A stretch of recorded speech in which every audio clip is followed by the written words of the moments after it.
Hollywood is not Sodom and Gomorrah. It's Nineveh. It's not some evil place where we're going to fall apart. It can be redeemed. Yes. And we have to remember places are dark when there is no light. Wherever a Christian shows up, there's light. So why would we want Christians to get out of Hollywood? Why wouldn't we want Christians to come into Hollywood?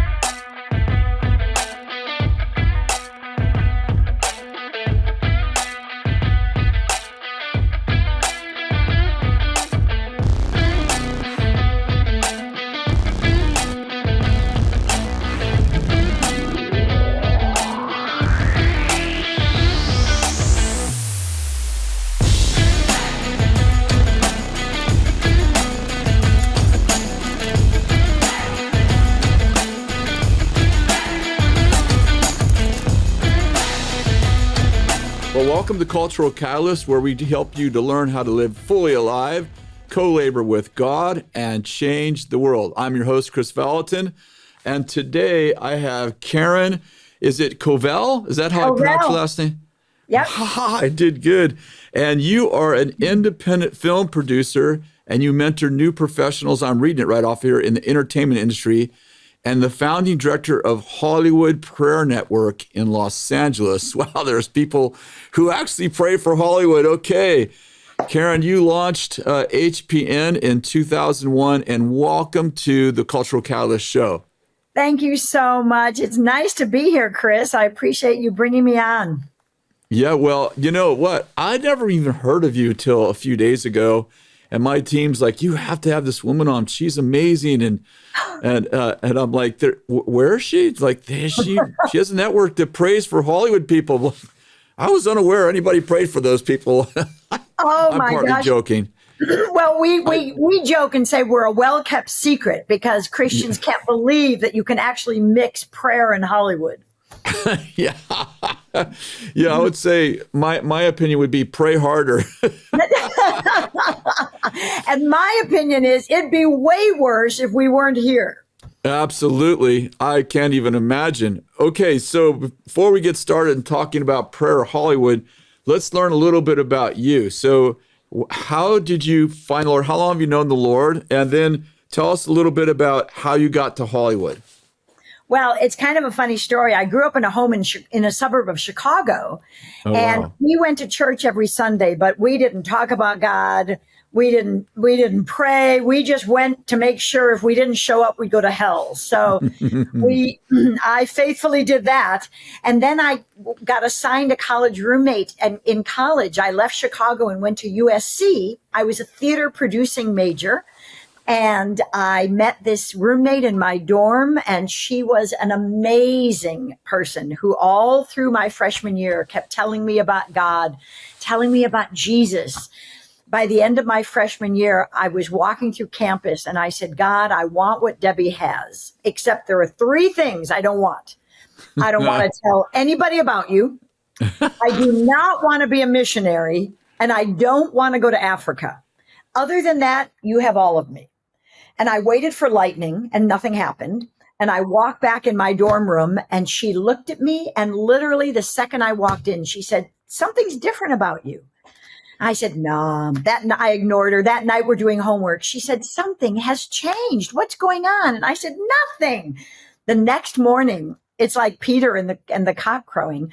I was on my way out the door, and she stood in front of the dorm room door and said, okay, tell me, did you become a Christian?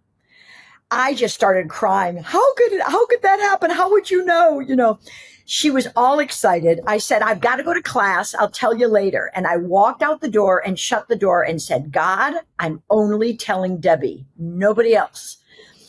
And then 3 weeks later, I went home for the end of my freshman year, and my mom told me that they did not have the perfect marriage I thought they had, but they were actually talking about getting divorced. Oh, no. And I said, you have to know about Jesus. He's the only one who's going to help you. You've got to know about him. And she said, what are you talking about?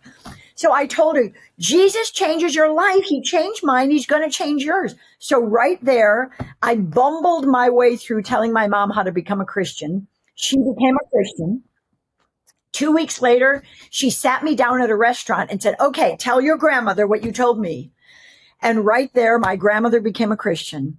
And from then on, I couldn't stop telling people about Jesus. Then I met my husband in college. I was producing a musical, Pippin, and I hired him to be my musical director. Oh my goodness. We got out of college and we soon realized we were working in the Hollywood entertainment industry. It was the world's most influential mission field, and we were missionaries. Then a few years later, my husband and our 2 sons and I went to Africa, and it was the most incredible, life-changing trip in the world. And on the way home on the plane, I realized the 3 things I told God I didn't want had become 3 of the greatest joys in my life. Wow, that's an amazing story. You, what part of Africa were you in? In Kenya, all over the country. Yeah, I've been all over Kenya. Yeah, that's crazy. And so, what year did you get saved? In 1977. 77. Yeah. Yep. Well, I got saved in 73. That's a beautiful story. And then your husband what did you tell me your husband's a director or something? He's a composer. He writes music for films and TV shows. Yeah. Yeah. That's amazing. How long have you guys been in Hollywood? We've been here ever since I went to college in the 70s. So I never left. The weather was too good to leave. So. Oh, yeah, exactly. You can come to sunny Redding, California, where it's 115 in the summertime and get yourself a tan. I have been there and not in the summer because it's too hot. It is hot here. We don't have to preach on hell here. Exactly. So you founded the Hollywood Prayer Network in 2001. Okay, so let's talk about that journey. First of all, what led up to you founding the network? And then obviously you pray, but what are you doing? Well, I was pursuing my career as a producer. Jim was writing music, scoring things, and we realized how hard it was. After we realized this was the world's most influential mission field, then we said, we need to find people and pray. So we started about 35 years ago, we started a prayer group that became Premise, and industry professionals, creative storytellers got together, and every month we prayed and we prayed. And we started seeing a community of believers growing in Hollywood. But then we realized, you know what? It's okay to build this community slowly in Hollywood, but we still have Christians outside of Hollywood who really hate Hollywood. They disagree with Christians being here. They tell their kids not to come. And those of us that are here, they tell us we're going to lose our faith, we're compromising our walk, or we're selling out. And so I thought, I want to build a bridge between Hollywood and the church, because now that there's a growing community of people, we have a foot in each world, and neither one feels like it's home. So I thought, how do I do that? I can't get Hollywood to like the church because we have boycotted, we pointed fingers, we've been really terrible. But I thought, if I get people to pray, when you pray for somebody, you can't hate them. Yeah. So I thought I'll start finding some Christians who will at least pray for Hollywood, pray for the people, pray for the projects, pray for the issues here, just lift it up to God. And it was the slowest growing thing I have ever done. I had to keep convincing people Hollywood is not Sodom and Gomorrah. It's Nineveh. It's not some evil place where we're going to fall apart. It's not Sodom and Gomorrah. It's Nineveh. That is a profound statement. We might put that on our website. You do it. That's incredible. Yes. It can be redeemed. And we have to remember places are dark when there is no light. Wherever a Christian shows up, there's light. So why would we want Christians to get out of Hollywood? Why wouldn't we want Christians to come into Hollywood? It's really, to me, not a battle against flesh and blood. I don't think these Christians understand what they're saying when they want to stay away. I think it's a spiritual battle of the enemy thinking this place is so influential. It touches people group all over the world. Let's keep the Christians out. And so we're believing the lies. And I have found by being here so many decades, the more Christians who come in, the more who stand firm in our faith, the more light we see in this place, the more projects that have good themes and godly principles. And we're now seeing a joining of faith-based films with secular Hollywood in a beautiful way. We are seeing a difference because Christians are coming in, not leaving. Yeah, I was just going to ask you, you've been in that world a long time. And do you see fruit? And you just started to answer that really, because I say the same, like, and I would also add from my, layman's perspective that the quality of films that are being made about Christianity and by Christians is so much better, right? Because we used to call them B films. Nobody wanted to go see one of those B films, right? No way. And I'm telling you, when we watch The Chosen, when we see Jesus Revolution, when we're watching these incredible films, I just saw a documentary 2 nights ago that blew me away. It's called After Death. And it's about near-death experiences. And it's for a secular audience. And it's powerful.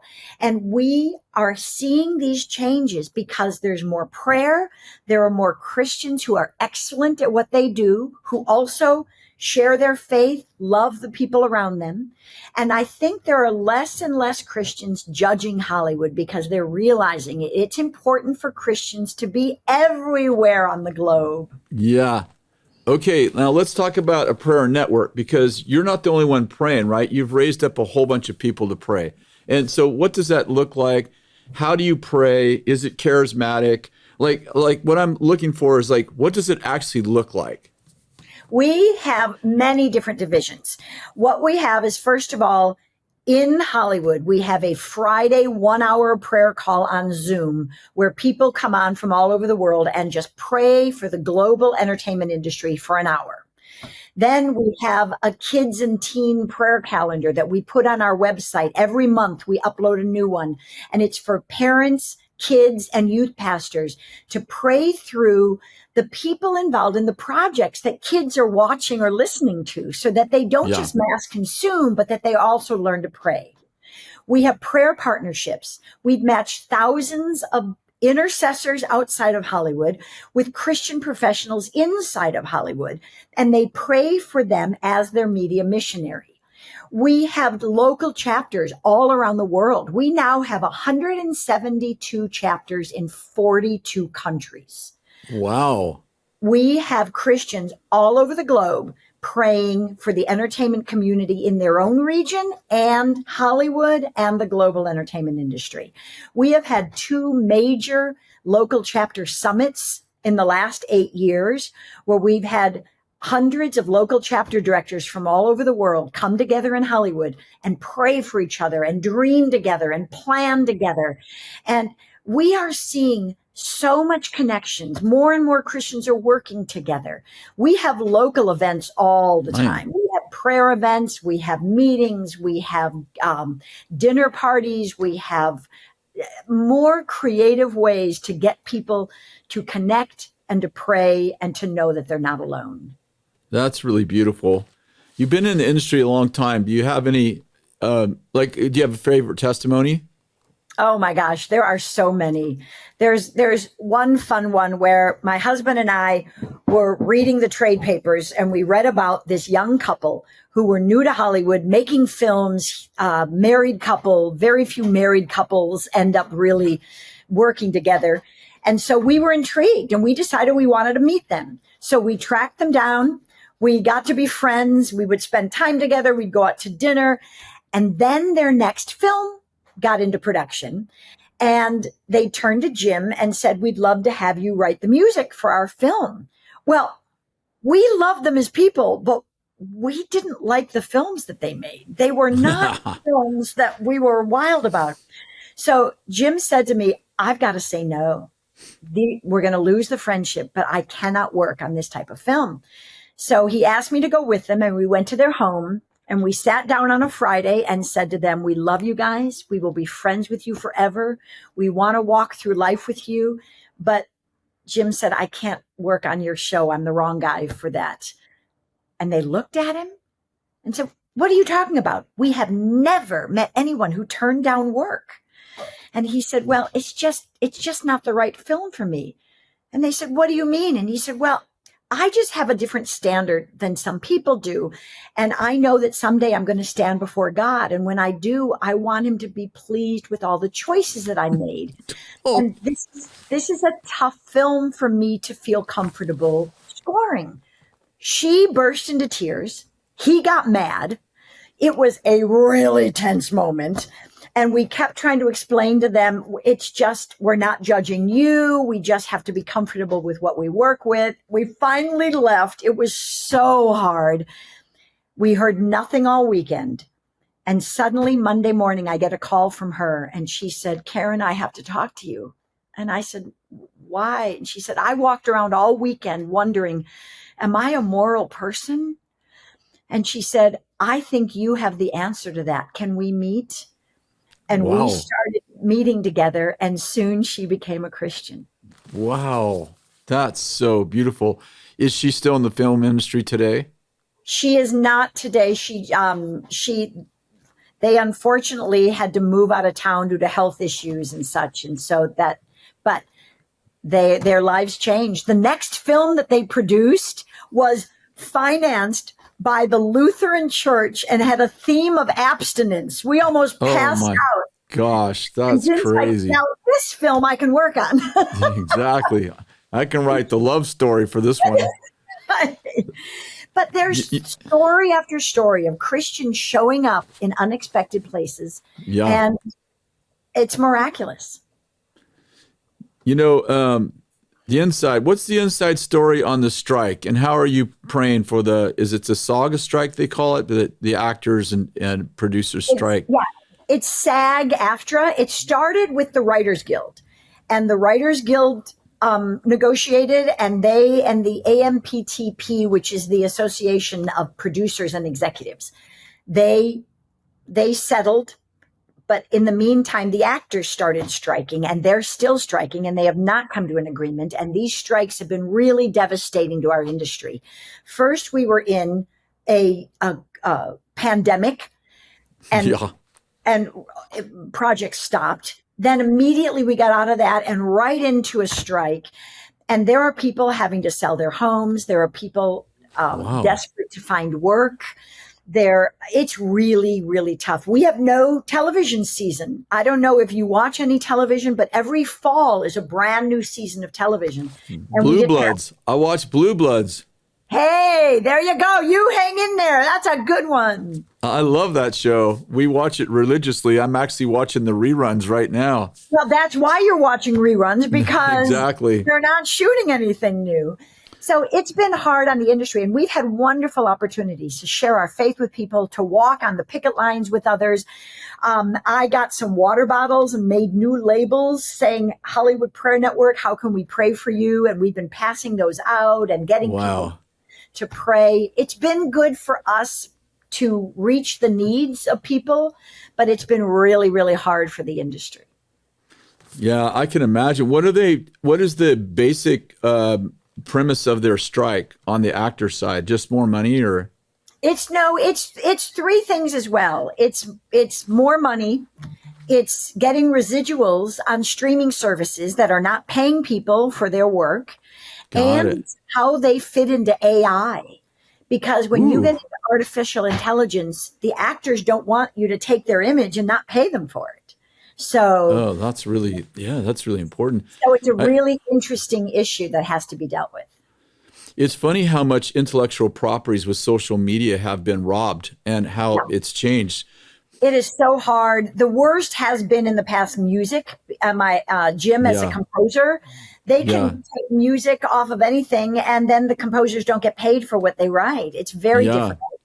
And it's now in film and television. You can recreate somebody's image. You can put it on a streaming service, and there aren't residuals, and there's not payment. So we have to keep reinventing ourselves. And one of the things I love about being a Christian here is that change is hard for people. And there's Yeah. so much change in entertainment, mostly because of technology, but also because of locations and because of tax incentives and shooting things, that we get a chance to be consistent friends, loving companions to people in our industry who don't really know how to have a long-term friendship.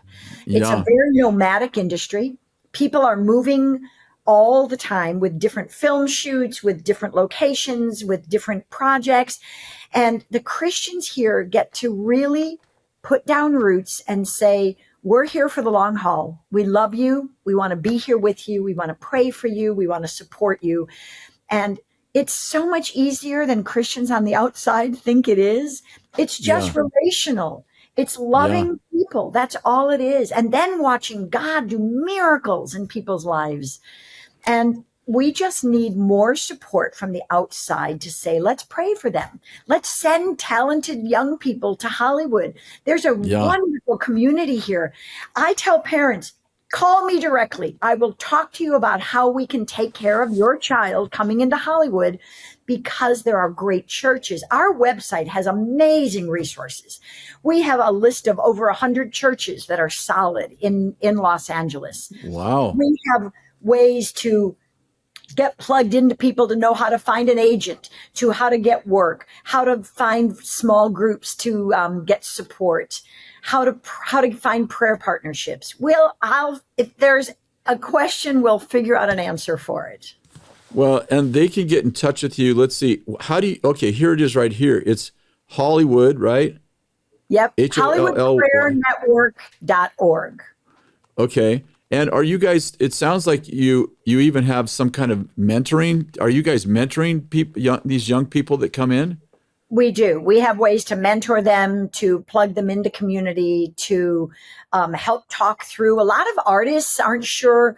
They're very creative, but they're not sure what direction to go. And so we're like, let's talk it through and let's figure out where your strengths are. We give people spiritual gifts tests. We Wow. do anything we can do to help somebody say, if God has called you into the arts, let's help you do that, because we didn't make this up. I didn't get up one day and decide I was creative. It's a gift that God gave us. And God's first act was creation. He loves creative people. He tends to rock at it. Yes. Jesus is the world's best storyteller. We get to be storytellers by learning from Jesus. So I feel like it's a very sacred thing to be an artist. Also, artists are prophets. If you look at the Old Testament prophets, they were crazy creative people. Yeah. It's just a beautiful thing that Christians don't take the time to realize maybe this is more important than I've thought about. Is there a lot of believers in that industry? Oh my gosh, we know of over 10,000 within our community, and that's only those who we know. I keep meeting more all the time. Wow, that's amazing. Okay, so before we go, how about a few prayer points? People are listening to this and they're like, don't pray at us. We probably get all that. Like don't curse us through prayer. But what are the main prayer points that you'd like to see right now? Obviously, we got the strike going on, so that's a prayer point. That's a big prayer point. The people who come into Hollywood, Christians, non-Christians, that just are attracted to this city, there are 3 reasons that we find why. One is to escape their past. Okay. Another is to re-identify themselves. And the third is to get the affirmation from their father that they never got. Oof. So our prayer points are to pray for the spiritual and emotional health and growth and healing of the people in Hollywood. Wow. People come here broken. They come here trying to get their name on the screen so that they feel like they've left something behind. They come seeking some type of identity because they haven't known really who they are. And so that's a powerful prayer point. We also want prayer that Christians on the outside will not judge or point fingers or boycott, but that they will actually pray for the Christians here, pray for the non-Christians here, ask God to come in and bring revival in this city. And the third is we want prayer for the non-Christians here to be able to hear the gospel, for the Christians to share their faith, for the Jews to see miraculous signs, for the Greeks to look for wisdom, for Christians to come alongside and to see actual beautiful more salvations. That's beautiful.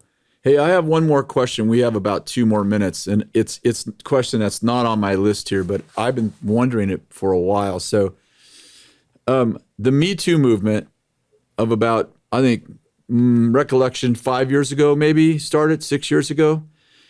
How has that affected the sexual content of Hollywood?